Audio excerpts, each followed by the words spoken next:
penguasa.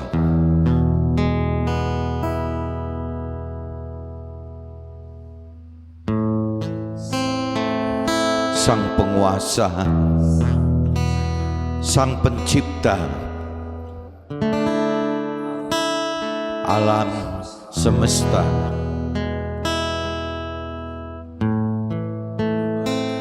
menebarkan benih-benih cinta bagai cahaya. Kau ciptakan kedamaian bagi seluruh umat manusia.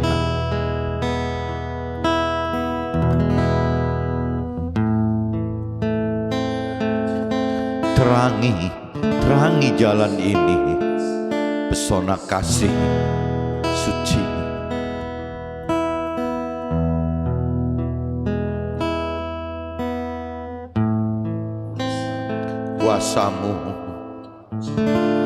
Kuasamu menciptakan ketentraman dunia. Takkan ada kebencian. Damai kita semua.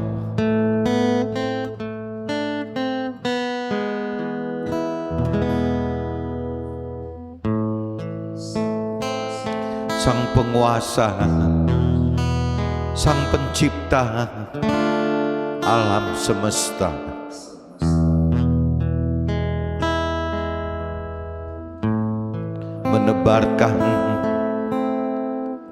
menebarkan benih-benih cinta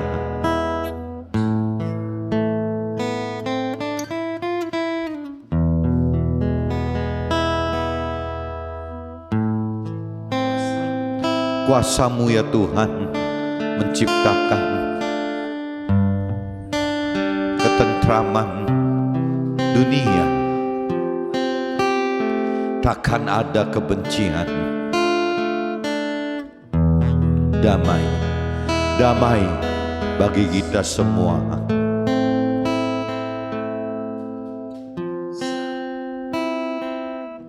Sang penguasa, pencipta alam semesta.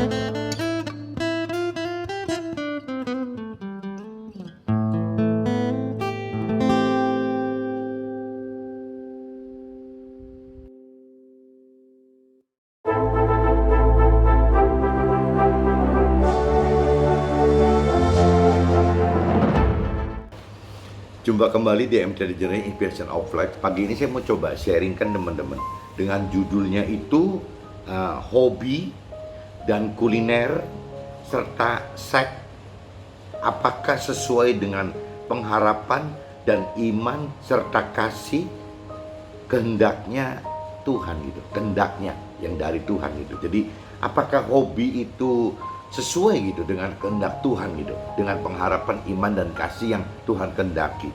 Apakah kuliner sesuai gitu ya dengan pengharapan dan iman serta kasih yang Tuhan kehendaki.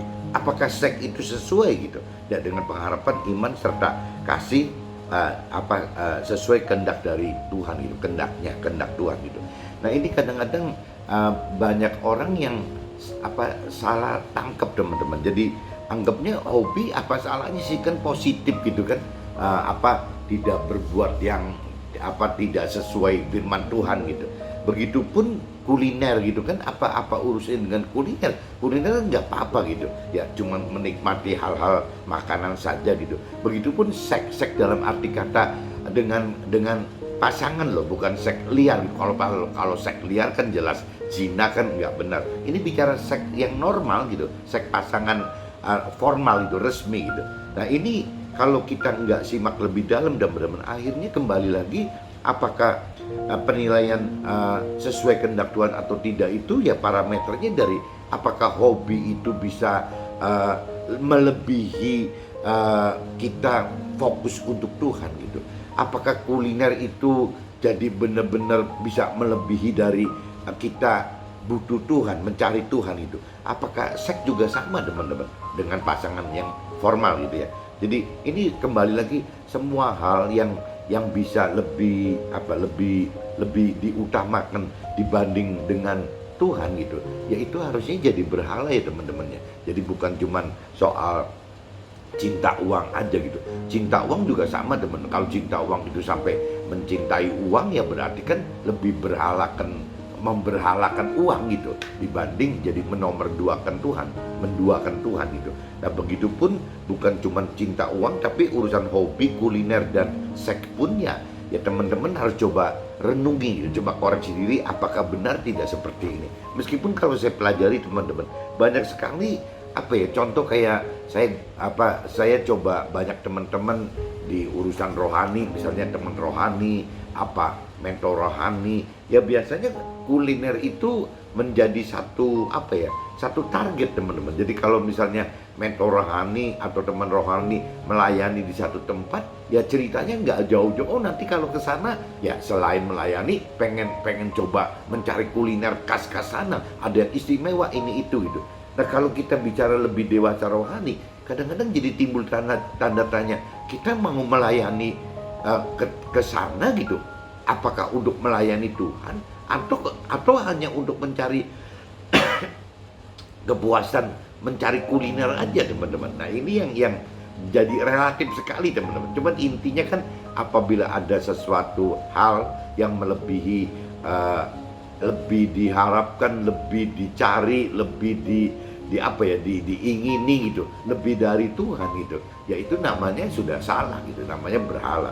Jadi di sini kita mesti koreksi diri, apakah kita kuliner bisa seperti itu, apakah hobi kita juga bisa begitu teman-teman. Misal kalau seandainya orang yang senang misalnya senang koleksi misalnya dengan kerang gitu, misalnya kerang-kerangan gitu ya kan, nah itu bisa bicara kalau dikirim pelayanannya ke Indonesia bagian timur, mungkin senang sekali gitu teman, karena di sana masih alami, masih banyak sekali kerang-kerang yang bermacam-macam model itu teman. Nah itu juga sama gitu, hobi seperti itu. Bisa juga orang yang melayani misalnya dari kampung gitu, dari kota kecil ya ke Jakarta, ada pelayanan, tapi dia senang misalnya alat-alat musik gitu, sound system, ya dia juga akan happy gitu, karena di Jakarta bisa melihat ini. Nah jadi kembali sasarannya seperti itu teman-teman. Nah ini yang coba nanti kita koreksi diri, apakah benar bahwa hobi kuliner dan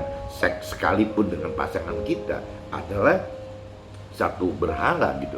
Ya bukan cuma urusan cinta uang. Kalau cinta uang kan jelas di firmannya dicantum gitu. Ya kita perlu uang tidak apa-apa, tapi kalau kita sampai bicara cinta uang, nah akhirnya kan jadi salah teman-teman. Jadi kita malah kalau di firman Tuhan dikatakannya di kitab, di Alkitab, di kitab Nasrani, malah cinta uang itu diberi nama Mammon gitu, Mammon.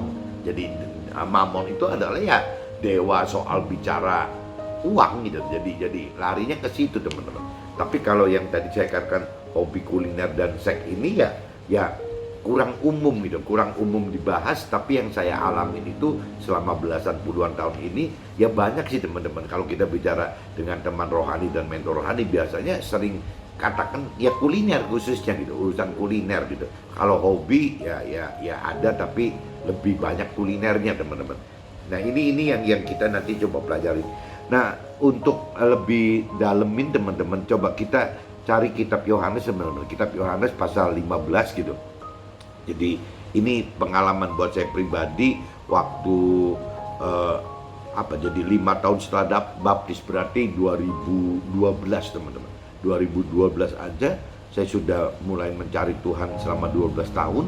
Saya sharing dengan teman rohani dan mentor rohani, kadang-kadang masih salah kaprah teman-teman. Jadi ya ini nanti coba kita bahas. Coba kita mulai dulu kitab Yohanes teman-teman, pasal 15 ayatnya 1 sampai 8 teman-teman. Ayatnya 1 sampai 8. Judulnya pokok anggur yang benar. Judulnya pokok anggur yang benar. Akulah pokok anggur yang benar. Dan ini kalau saya universalkan langsung aja teman-teman, supaya bisa ketangkap oleh semua teman-teman saya gitu, baik keluarga teman-teman saya yang bukan Nasrani gitu. Firman Tuhanlah pokok anggur yang benar, dan Tuhan Allahku lah pengusahanya.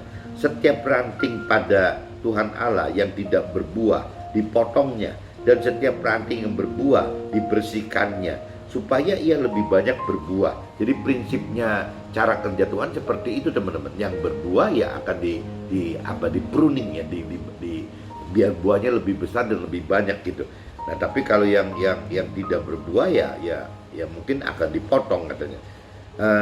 Kita memang sudah bersih karena firman yang telah Tuhan Allah katakan kepada kita gitu. Tinggallah di dalam Tuhan Allah dan Tuhan Allah di dalam kita. Sama seperti ranting tidak dapat berbuah dari dirinya sendiri kalau ia tidak tinggal pada pokok anggur. Demikian juga kamu tidak berbuah jikalau kamu tidak tinggal di dalam Tuhan Allah gitu. Nah, ini Tuhan Allah, firman Tuhan ingatkan seperti itu teman-teman. Jadi kalau kita hidup itu, ya kita harus hidup di dalam Tuhan Allah, dan karena Tuhan Allah akan hidup di dalam kita gitu. Intinya gitu. Akulah pokok anggur, Tuhan Allah lah pokok anggur, dan kitalah ranting-rantingnya. Barang siapa tinggal di dalam Tuhan Allah dan Tuhan Allah di dalam kita, ia akan berbuah banyak. Sebab di luar aku, di luar Tuhan Allah, kamu tidak dapat berbuat apa-apa. Barang siapa tidak tinggal di dalam Tuhan Allah, ia dibuang keluar seperti ranting dan menjadi kering gitu. Kemudian dikumpulkan orang dan dicampakkan ke dalam api lalu dibakar. Jikalau kita tinggal di dalam Tuhan Allah dan di dalam firman Tuhan Allah gitu, di dalam kita jadi kita tinggal di dalam Tuhan Allah dan firman Tuhan tinggal di dalam kita. Mintalah apa saja yang mintalah apa saja yang kita kehendaki dan kita akan menerimanya gitu. Nah, dalam hal inilah kita berbuah banyak, dan dengan demikian kita adalah murid-murid Tuhan gitu. Jadi kalau kita lihat simak di sini teman-teman, ini pengalaman saya waktu tahun 2012 gitu. Saya bicara sharing dengan teman rohani maupun dengan mentor rohani saya gitu. Ya, kita bicara masih bisa salah kaprah teman. Padahal saya udah berjalan 12 tahun kan mencari Tuhan, dan sudah 5 tahun. 5 tahun kalau saya lihat di catatan saya udah 7 kali khatam kali teman-teman. Tapi tetap aja pengertiannya masih salah teman. Kalau saya banding dengan hari ini gitu. Pengertian akan firman-nya berbeda gitu. Karena waktu itu ditangkap seolah-olah jikalau kita tinggal di dalam Tuhan Allah dan bersama, berarti hidup bersama Tuhan, bersama Roh Tuhan, dan di dalam dan juga ditinggal di dalam firman Tuhan gitu. Ya, di sini dikatakan gitu. Mintalah apa saja yang kita kehendaki dan kita akan menerimanya. Nah, kalau kita bicara kita belum mengenal mengerti akan firman Tuhan secara dalam teman-teman, dan kita masih bicara level iman kita masih ecek-ecek gitu, ya ujungnya tetap teman-teman. Jadi kita masih, karena kita dasarnya ada di dunia dan berasal dari dunia gitu, ya kembali lagi jadi parameternya itu kan yang kita cari itu ya kesusahan duniawi dan kebahagiaan duniawi gitu. Selalu akan begitu teman-teman, balik ke situ lagi gitu. Nah, waktu itu dengan teman rohani dan mentor rohani saya yang cukup masih muda juga gitu, mungkin juga belum banyak mengalami firman Tuhan, ya seolah-olah kita giring sharing kita itu ke arah situ gitu. Ya kita nanti kalau ikut Tuhan tidak akan kalah dengan manusia-manusia duniawi yang tidak mengenal dan mengerti akan Tuhan gitu. Jadi kitanya ke bawah-bawah duniawi teman-teman. Nah, padahal kalau saya lihat pengertian saat ini kayaknya dulu salah deh. 2012 kayaknya pengertian firman-nya masih salah gitu dibanding sekarang tahun 2021 gitu. Nah, ini nih ternyata kan memang pengertian firman itu selalu berubah teman. Jadi kedalaman pengertian firman Tuhan akan berubah, dan juga tingkat level iman kita teman-teman. Iman kita itu berubah. Nah, ini pasti ngaitnya nanti dengan pengharapan, iman, dan kasih. Nah, ini yang terus Tuhan asa kita untuk selalu berubah dari tahap ke tahap teman. Dari pengharapan berubah dari pengharapan ke pengharapan, iman juga bicara dari iman ke iman, kasih juga bicara dari kasih ke kasih. Kasih dalam arti kata di sini kasih yang proaktif ya, yang positif gitu. Maksudnya yang aktif gitu. Dalam arti kata ya kasih kepada Tuhan secara aktif ya dalam bentuk ya melakukan firman Tuhan teman. Keberanian kita taat dan berani melakukan firman Tuhan. Itu namanya kasih gitu. Bukan kasih seperti orang dunia atau kasih orang yang punya keyakinan pada Tuhan. Mungkin kasihnya itu ya cuman merasa mengasihi Tuhan saja dari jiwanya gitu, dari pikiran, perasaan, kehendak. Misalnya nyanyinya jadi lebih syahdu atau gimana, cuman begitu saja. Jadi yang ada cuman di jiwa gitu. Sedangkan kasih yang nyata di dalam kita yang lebih dewasa rohani ya bentuknya yang melakukan firman Tuhan, teman. Nggak bisa nawar gitu. Ini saya udah bacakan teman-teman di kitab Yohanes pasal 15 ayat 1-8. Nah kalau buat saya pribadi ini ngait teman-teman dengan 1 Petrus teman-teman. Coba teman-teman nyari kitab 1 Petrus 1, kitab 1 Petrus 1 gitu. Ayatnya 3-12 teman-teman. 1 Petrus 1 ayatnya 3-12. Perikopnya teman-teman judulnya itu pengharapan iman dan kasih gitu. Pengharapan iman dan kasih. Makanya judul tema yang saya mau bahas hari ini kan itu teman-teman, bagaimana kita cross check gitu ya, kesuksesan duniawi atau kebahagiaan duniawi gitu yang kita target itu, yang kita anggap biasanya tidak salah gitu, itu adalah tentang hobi, tentang kuliner, dan tentang seks. Ini tuh tidak dilakukan apa-apa gitu, maksudnya ya tetap di internal keluarga kita saja, di kita pribadi, atau mungkin kita dengan community kita, atau dengan ya cuman kita pribadi aja gitu, dengan keluarga kita mungkin gitu. Jadi dianggapnya tidak apa-apa. Tapi kalau kita bicara lebih dalam gitu, mengenai firman Tuhan, ternyata hobi, kuliner dan seks dengan pasangan itu juga tetap teman-teman ada unsur-unsur bisa lebih mementingkan itu gitu, hal-hal seperti itu dibanding dengan kepentingan kita kepada Tuhan. Nah ini yang mesti kita koreksi diri terus sampai kedewasaan rohani kita meningkat terus teman-teman. Jadi saya bacakan teman-teman perikopnya 1 Petrus 1 ayat 3-12 itu perikopnya judulnya itu pengharapan iman dan kasih teman-teman. Pengharapan iman dan kasih gitu. Nah terpujilah Allah dan kalau saya universalkan lagi teman-teman, terpujilah Allah Tuhan kita yang karena rahmatnya yang besar telah melahirkan kita kembali, dan oleh ya ini kebangkitan si Yesus yang disalib itu, kalau bicara dari sisi Nasrani teman-teman ya, kepada suatu hidup yang penuh pengharapan, untuk menerima suatu bagian yang tidak dapat binasa, yang tidak dapat cemar dan tidak dapat layu, yang tersimpan di sorga bagi kita gitu. Nah ini kalau ditanya apa sih pengharapan Tuhan bagi kita gitu ya, apa yang Tuhan harapkan bagi kita sebagai umatnya ya kembali lagi, pengharapan yang Tuhan rancangkan dan kehendaki adalah kita bisa menerima kita dapat menerima suatu bagian yang tidak dapat binasa, yang Tuhan inginkan gitu teman-teman. Jadi kita dapat menerima yang tidak bisa binasa, yang tidak dapat cemar, dan yang tidak dapat layu. Ya, ada di mana? Ya tersimpan di sorga bagi kita gitu. Nah itu yang Tuhan inginkan teman-teman. Nah kalau cerita tadi dengan cross checknya dengan kitab Yohanes 15 ayat 1-8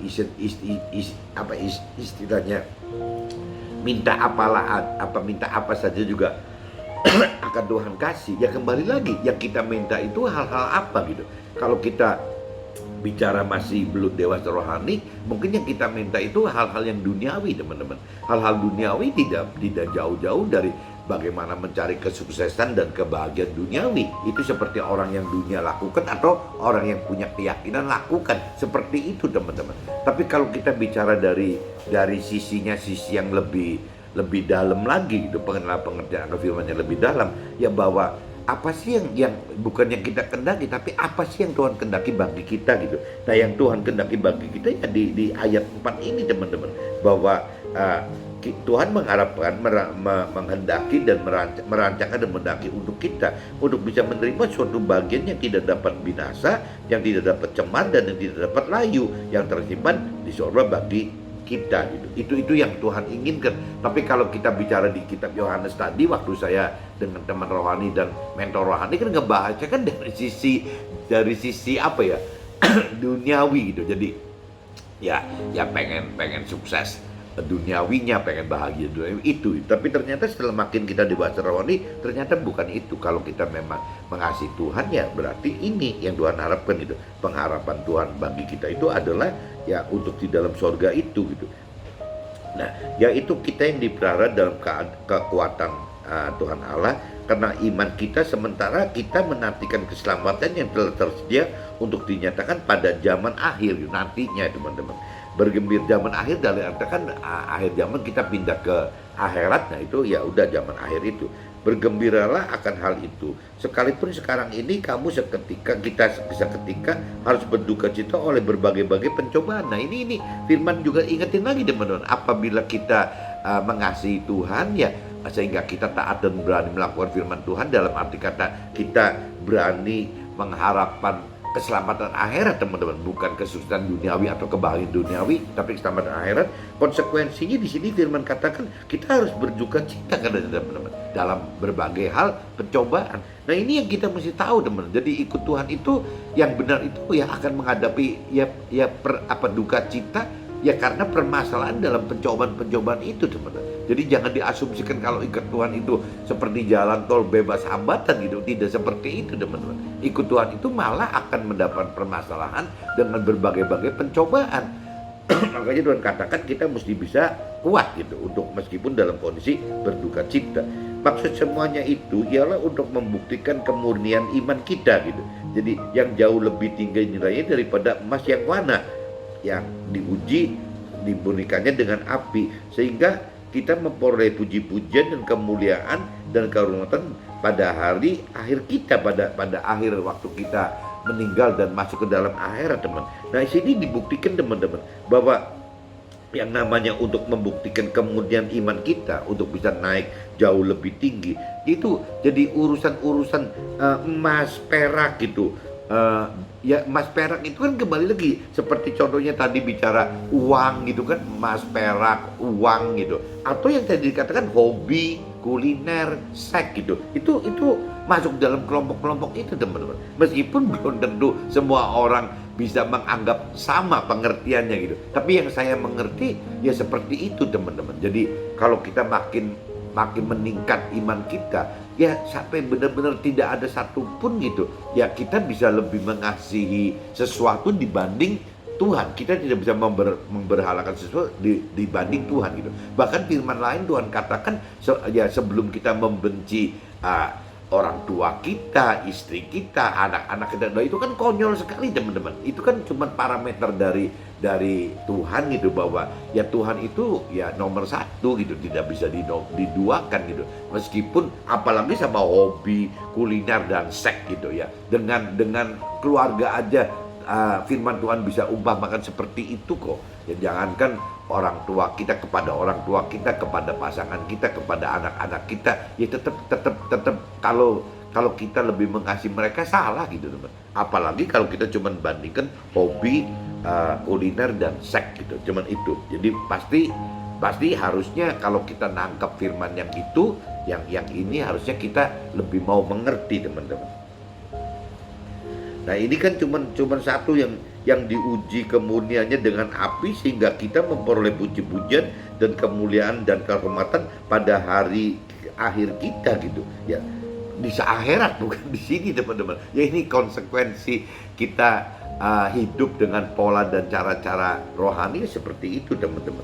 Sekalipun kita belum pernah melihat Tuhan gitu, Allah, namun kita mengasihinya. Kita percaya kepada Tuhan Allah sekalipun kita sekarang tidak melihatnya gitu.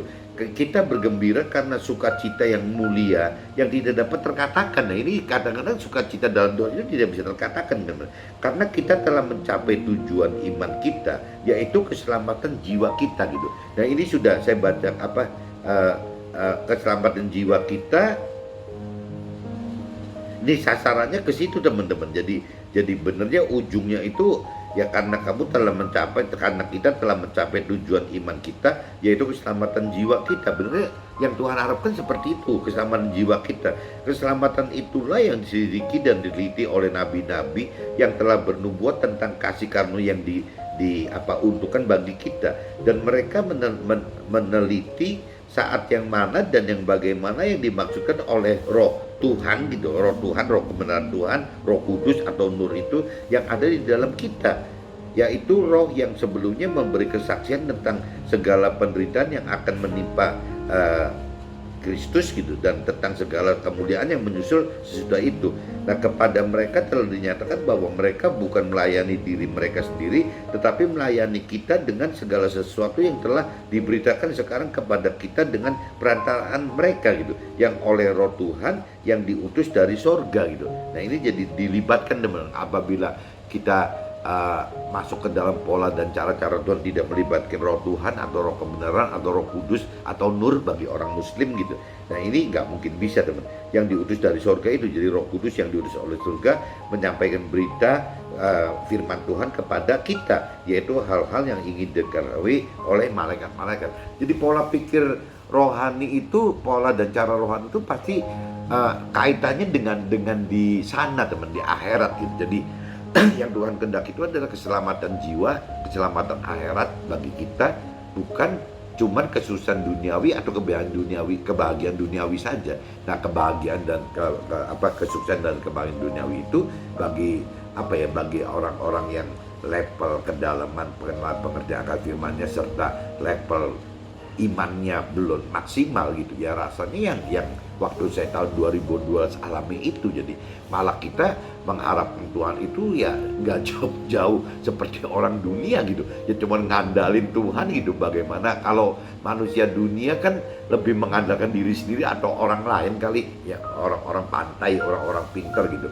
Tapi kalau kita kan enggak teman-teman. Jadi ini kembali lagi bahwa beda teman-teman, ada di dalam kedalaman pengenalan akan firman juga tingginya tingkat iman kita. Nah, ini saya sudah bacakan teman-teman di kitab 1 Yohanes 15 ayat 18, 1 Petrus 1 ayat 3 sampai 12 saya sudah bacakan. Nah, sekarang saya coba masukkan draft saya aja teman-teman. 5 tahun setelah baptis berarti menerima Tuhan secara formal gitu ya. Dan sudah 7 kali khatam loh. Waktu itu udah 5 tahun aja saya udah saking kepepetnya kali, bukan karena hebat, bukan karena kepepet, bingung mesti apa gitu, cari solusi menghadapi permasalahan dalam ujian cobaan. Jadi aja ngandalin sekali bahwa ya firman Tuhan itu yang menuntut jalan hidup saya gitu. Dan memang itu terjadi teman-teman. Nanti saya coba sharingkan dalam vlog lain gitu, bagaimana ajaibnya yang namanya cara kerja Tuhan. Firman Tuhan kok bisa benar-benar jadi penuntun saya menyelesaikan permasalahan saya dalam ujian cobaan hidup saya untuk masuk ke dalam pola dan cara Tuhan gitu. Itu nanti saya ceritakan teman. Jadi Tuhan itu memang maha kuasa dan ajaib gitu. Memang mujizatnya dengan apapun juga bisa, tidak ada yang mustahil bagi Tuhan gitu. 5 tahun setelah baptis dan sudah 7 kali khatam membaca firman Tuhan dalam kitab suci, bahkan sering sharing firman selama 12 tahun, berarti dari 2000 sampai 2012 teman, dengan ditemani teman rohani dan juga mentor rohani gitu. Ternyata pengenalan dan pengertian akan selalu berubah, pengertian akan firman itu akan selalu berubah, dari pengharapan ke pengharapan, dari iman ke iman, dan dari kasih ke dalam kasih gitu.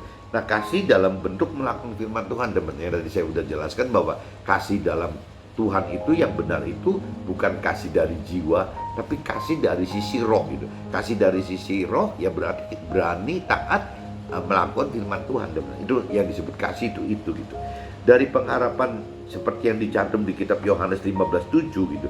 Jikalau kamu tinggal di dalam aku dan firmanku tinggal di dalam kamu, mintalah apa saja yang kamu kehendaki dan kamu akan menerimanya. Nah, ini tadi aku udah jelasin gitu. Ya, ini tergantung teman-teman. Kalau sangat tergantung dari kedalaman pengenalan Tuhan dengan firman Tuhan kita, dan sangat tergantung dengan iman kita teman-teman. Tapi kalau kita makin dewasa rohani, rasanya parameternya jadi berubah gitu ya. Memang Tuhan akan kasih, tapi bentuknya kan kasih yang sesuai dengan rancangan kehendak Tuhan, bukan dikasih karena rancangan kehendak kita yang masih duniawi ini gitu teman-teman. Permintaan inilah yang selalu berbeda, yang mana sangat bergantung kepada kedalaman pengenalan dan pengertian firman Tuhan gitu, serta seberapa tinggi tingkat kita beriman percaya kepada Tuhan, di mana firman Tuhan akan terus menuntun kita berubah dari pola dan cara hidup duniawi kepada pola dan cara hidup rohani teman-teman. Jadi kembali lagi memang di sini akan selalu terkait dengan hal-hal seperti itu teman-teman. Tinggal kita mau menempatkan Tuhan itu sebagai di posisi mana gitu ya. Tuhan yang kita tarik masuk ke dalam pola dan cara duniawi, atau kita sebagai manusia ditarik dengan pola dan cara hidup rohani gitu. Itu tergantung kitanya. Nah, itu adanya kuncinya kembali ke dalam kedalaman pengenalan firman Tuhan dan tingginya level iman kita, teman-teman. Pengharapan hidup yang Tuhan rancang dan kendaki bagi kita adalah, nah ini, jadi kalau yang Tuhan rancang kendaki bagi kita adalah di 1 Petrus, teman-teman. 1 Petrus 1 gitu, ayat 4. Kitab 1 Petrus 1 pasal 1 ayat 4 gitu. Kitab 1 Petrus pasal 1 ayat 4, teman-teman. Untuk menerima suatu bagian yang tidak dapat binasa, yang tidak dapat cemar, dan yang tidak dapat layu, yang tersimpan di surga bagi kamu gitu. Nah, ini yang kalau ditanya apa sih yang Tuhan rancang dan kehendaki bagi kita gitu, ya ini, teman-teman. Ya, kita ini diharapkan Tuhan untuk bisa menerima suatu bagian yang tidak dapat binasa, yang tidak dapat cemar, dan tidak dapat layu, yang tersimpan di sorga gitu bagi kita gitu. Nah, ini yang Tuhan ingin gitu. Nah, tapi belum tentu kalau pengenalan pengertiannya belum dalam, kadang-kadang ngapain gitu kita dapat ini gitu. Ya, kita pengen dapat sukses duniawi dan kebahagiaan duniawi, biasanya gitu. Pengharapan yang Tuhan rancangkan dan kehendaki dengan maksud membuktikan iman kita, di mana iman kita secara rohani nilainya jauh lebih tinggi daripada hanya kesuksesan dan kebahagiaan duniawi saja gitu. Bahkan harus ditebus dengan hidup yang sekarang ini, ya kita harus alami duka cita oleh berbagai-bagai permasalahan dalam pencobaan ini. Nah, ini konsekuensinya gini, teman. Jadi orang dunia sih pengen lepas dari permasalahan dan ujian cobaan gitu. Tapi kalau kita akan seperti ini, jadi sama saja seperti contohnya saat kita sekarang menghadapi COVID ini, teman-teman. COVID-19 tahun 2021, kita harapkan COVID ini berlalu terus udah selesai, kita boleh senang-senang lagi. Tapi kalau di dalam Tuhan bukan begitu, teman-teman. Jadi orang yang ikut dalam Tuhan itu, ya kalaupun misalnya COVID sudah berlalu gitu, misalnya dunia bisa mengatasi COVID, tetap aja gitu ya, pola pikir kita juga akan menghadapi ujian cobaan yang baru lagi, teman-teman. Jadi buat kita ujian cobaan itu bukan satu hal yang tabu gitu. Ya, permasalahan itu bukan hal yang tabu. Justru permasalahan ujian cobaan ini adalah cara bagaimana kita menaikkan level kita, teman-teman. Bagaimana mendalami pengertian firman kita, bagaimana menaikkan level iman kita. Jadi memang kita butuh permasalahan ini. Jadi bagi orang-orang yang benar-benar sudah dewasa rohani, COVID ini membawa kita sampai meninggal atau enggak meninggal, kadang-kadang udah enggak terlalu takut, teman-teman. Karena apa? Karena kita tahu bahwa kalaupun COVID sudah bisa teratasi, tetap akan ada permasalahan yang lain lagi, teman-teman. Kenapa ini diperlukan? Karena kita butuh yaitu meningkatkan kedalaman pengenalan akan firman Tuhan dan juga meningkatkan iman kita. Jadi permasalahan adalah bisa menjadi seperti satu alat gitu, satu alat kita untuk bisa lebih mengembangkan pengharapan kita kepada Tuhan, iman kita kepada Tuhan, kasih yang berbentuk ketaatan, melakukan keberanian, melakukan firman Tuhan kepada Tuhan, itu akan meningkat semua melalui permasalahan itu. Meskipun Tuhan katakan, firman Tuhan katakan, permasalahan ini membawa duka cita. Tuhan tahu itu, teman-teman. Tuhan tahu itu gitu. Pengharapan dan iman tersebut, jika kita mampu dan berani lakukan oleh karena kasih kita kepada Tuhan, maka kita telah mencapai tujuan iman kita seperti yang Tuhan telah rancangkan dan kehendaki, yaitu keselamatan jiwa kita, ya, atau keselamatan akhirat, teman-teman. Jadi yang Tuhan cari bagi kita, yang Tuhan rancang dan kehendaki bagi kita itu adalah keselamatan jiwa kita, teman-teman. Bukan keselamatan yang di dunia ini. Nah, keselamatan jiwa kita itu ya keselamatan yang di dalam akhirat itu, teman-teman. Jadi beda sekali, teman-teman. Orang yang ikut mengharapkan, mengandalkan Tuhan itu ya lebih bicara kita targetkan untuk mendapatkan keselamatan akhirat. Tapi kalau bicara orang duniawi itu ya dia targetkan bagaimana mendapatkan kesuksesan dan kebahagiaan duniawi, teman-teman. Karena bagi Tuhan ya itu kembali lagi Tuhan sering ingatkan gitu bahwa kita hidup di dunia ini kan sementara, cuman menumpang, teman-teman. Jadi yang istilahnya menumpang sementara ini kan ya bagi Tuhan kan menumpang kan nggak lama, bukan menetap di situ gitu. Nah, akhirnya ya kita mesti berpikir bahwa ya kenapa kok di dunia ini sementara dan menumpang tidak lama gitu. Ya karena kembali lagi kita terkunci oleh ya waktu hidup kita gitu. Ya, waktu hidup kita di dunia ini cuma 70-80 tahun, bahkan mungkin maksimalnya cuma 120 tahun gitu. Nah, cuman kalau kita banding dengan yang Tuhan maksud dengan hidup kita di dunia dan di dunia baru di akhirat ini gitu. Ya, berbeda sekali teman, karena di akhirat itu kan alam kekal, itu dunia kekal. Di mana dunia kekal itu tidak ada batasan waktu, teman-teman. Nah, ini yang Tuhan inginkan, jadi menyadarkan kita bahwa kita itu berasal dari sana, dari akhirat gitu, karena ada unsur roh di dalam kita. Beda dengan makhluk-makhluk lain, teman-teman. Makhluk lain seperti binatang, hewan, dan tumbuhan segala macam itu kan tidak punya roh, jadi memang tertinggal di dunia ini. Tapi kalau kita ini kan berasal dari sana gitu, karena kita ada unsur manusia roh itu. Nah, manusia roh ini yang Tuhan harapkan kembali ke sana dengan jiwa dan tubuh yang baru, teman-teman. Nah, kita hidup di sana. Nah, bahkan Tuhan inginkan kita bukan cuma sekedar kembali masuk ke dalam sorga saja, tapi Tuhan juga ingin bagaimana kita bisa kembali ke sorga dalam kondisi menjadi timnya Tuhan gitu. Bagaimana menjadi tim kerajaan sorganya, bukan cuma sekedar warga sorga. Nah, untuk menjadi tim kerajaan sorga, tugas kita di dunia ini tidak cuma sekedar melakukan firman Tuhan, teman-teman. Tapi kalau kita memang mengasihi Tuhan gitu, ya kita, kalau kita punya pengharapan yang lebih, beriman ke Tuhan secara lebih, dan mengasihi Tuhan secara lebih, ya kita mesti, firman Tuhan katakan, kita mesti mengajarkan firman Tuhan, teman-teman.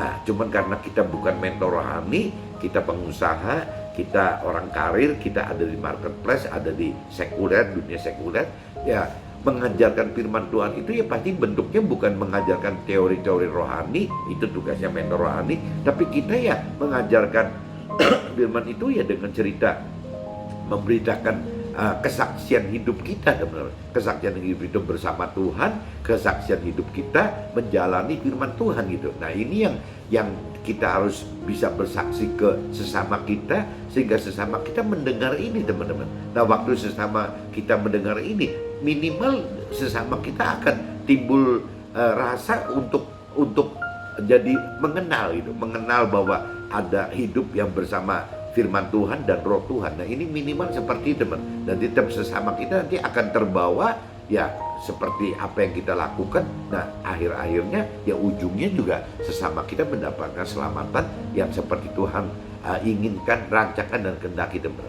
Mudah-mudahan sharing pagi ini bisa ketangkep, teman-teman, khususnya untuk urusan hobi, kuliner, serta seks. Coba teman-teman pelajari, itu kok setara gitu, hampir sama dengan ya cinta uang gitu, atau yang firman Tuhan katakan cinta keluarga itu gitu. Oke, teman-teman, see you, bye-bye.